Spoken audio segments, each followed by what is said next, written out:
School चलो अभियान के तहत एक कार्यक्रम में बतौर मुख्य अतिथि बुलाया गया था। एक मुख्य अतिथि की जो भी रस्म अदायगी होती है वो पूरी हो गई, खूब आदर सत्कार हुआ, झन्नाटेदार प्रोटोकॉल था। अब बारी आई मंत्री साहिबा की, यानी जाते जाते बच्चों को मोटिवेट करते जाइए। पता तो चले कि कोई मोदी सरकार की महिला मंत्री आई थी। तो फिर क्या था, सामने व्हाइट बोर्ड, मंत्री साहिबा सावित्री ठाकुर को बस इतना लिखना था, बेटी पढ़ाओ बेटी बचाओ। आपकी स्क्रीन पर दिखा रही हूं, ये लिखना था। लेकिन मंत्री साहिबा सावित्री ठाकुर ने लिखा, आपकी स्क्रीन पर देखिए, बेड़ी पढ़ाओ बचाओ। क्या ऐसे लिखा जाएगा, बेटी पढ़ाओ बेटी बचाओ? दोनों कंपेयर करके देखिए, दोनों स्क्रीन पर दिखा रही हूं, एक मंत्री जी का लिखा हुआ, एक तरफ शुद्ध रूप से लिखा हुआ स्लोगन। खैर, कुछ लोग कहेंगे गलती किसी से भी हो सकती है, इसमें इतना हाय हल्ला क्यों? लेकिन भाई साहब, मुझसे भी गलती होती है, आपसे भी गलती होती है, किसी से भी गलती हो सकती है, लेकिन वर्तनी की गलतियां हो सकती हैं। लेकिन जब पूरा शब्द या वाक्य ही गलत हो तो इसे मिस्टेक नहीं ब्लंडर कहते हैं, और शायद उन्हें एहसास भी नहीं था। कोई और गलती करता तो चलेगा, लेकिन महिला बाल विकास राज्य मंत्री गलती करती हैं तो 121 करोड़ भारतीयों का मुस्तकबिल खतरे में नजर आता है। शपथ पत्र के मुताबिक हमारी मंत्री सकती हैं। अब विपक्ष को बैठे बिठाए मुद्दा मिल गया। वरिष्ठ कांग्रेस नेता के मिश्रा ने कहा, यहां ये लोकतंत्र का दुर्भाग्य है कि संवैधानिक पदों पर बैठे लोग और बड़े विभागों के लिए जिम्मेदार लोग अपनी मातृभाषा में भी सक्षम नहीं है। वो अपना मंत्रालय कैसे चला सकते हैं?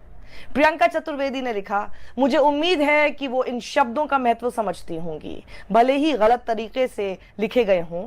वो हायर एजुकेशन तक पहुंच ना पाने वाली महिलाओं की चुनौतियों और दर्द को समझेंगी, क्योंकि वो उनमें से एक रही हैं। अगर वो अपनी जिम्मेदारी के प्रति सच्ची हैं तो वो देश की किसी भी अन्य लड़की को हायर एजुकेशन के अवसरों से वंचित नहीं होने देंगी और महिलाओं को उनके पोषण सुरक्षा के मामले में समर्थन देंगी। किसी ने लिखा, इस बेटी को बढ़ाओ। कुणाल शुक्ला ने लिखा, केंद्रीय मंत्री बेटी बचाओ बेटी पढ़ाओ नहीं लिख पा रही हैं। वैसे दावा तो यह है कि केंद्रीय मंत्री सावित्री ठाकुर 12वीं पास हैं। लगता है इन्होंने भी वहीं से मार्कशीट पाई है जहां से उस अनपढ़ ने एंटायर पॉलिटिकल साइंस की डिग्री हासिल की है। Who is he talking about? अब इस पूरे प्रकरण पर धार जिले के बीजेपी अध्यक्ष मनोज सोमानी ने आरोप लगाया कि स्कूल चलो अभियान के दौरान जल्दबाजी में हुई महिला मंत्री की गलती के वीडियो पर कांग्रेस का हंगामा उनकी क्षुद्र और आदिवासी विरोधी सोच को दर्शाता है। उन्होंने कहा, सावित्री जी की भावनाएं और संवेदनाएं पवित्र हैं, लेकिन कांग्रेस ही अपनी भावनाओं को पवित्र नहीं रख पा रहे हैं। आदिवासी महिला का अपमान आदिवासी समाज माफ नहीं करेगा। कांग्रेस आदिवासी महिला के बढ़ते कद को पचा नहीं पा रही है। धार जिले के आदिवासी नेता और राज्य विधानसभा में विपक्ष के नेता उमंग सिंघार ने भी अपने ट्विटर अकाउंट पर एक पोस्ट में ठाकुर पर कटाक्ष किया और उन्होंने कहा, यह कैसा नेतृत्व है? क्या प्रधानमंत्री नरेंद्र मोदी अपनी सरकार में केवल रबर स्टैंप मंत्री चाहते हैं? जनप्रतिनिधि कैसा होना चाहिए, इसके लिए कोई मानक नहीं है, लेकिन ये कम से कम साक्षर तो होने चाहिए। सिंघार ने सवाल उठाया कि सांसद और केंद्रीय मंत्री होने के बावजूद सावित्री ठाकुर 2 शब्द भी ठीक से नहीं लिख पाती हैं। बच्चों ने जब उन्हें गलत लिखते देखा होगा तो उन्हें कैसा लगा होगा? केंद्र सरकार में वे किस तरह का नेतृत्व देंगी, इसकी केवल कल्पना ही की जा सकती है। ऐसे जनप्रतिनिधि को चुनने से पहले मतदाताओं को सोचना चाहिए था।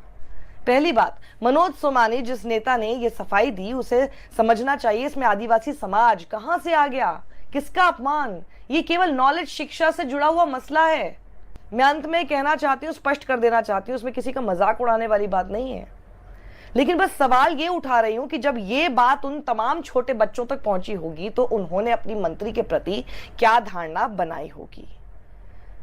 आपको बताते चले कि मोदी जी 9 साल से ये स्लोगन रटाते हुए आए हैं, बेटी बचाओ बेटी पढ़ाओ। योजना 22 जनवरी 2015 को मोदी द्वारा शुरू की गई थी, लेकिन बेसिक लिख नहीं अगर वो पाई और उसको ये कहना कि उनसे जल्दबाजी में गलती हो गई, ये आप और भी ज्यादा उस गलती पर पर्दा डालकर गलती को बढ़ावा देने की कोशिश कर रहे हैं, जो सही नहीं है। सत्यमेव जयते।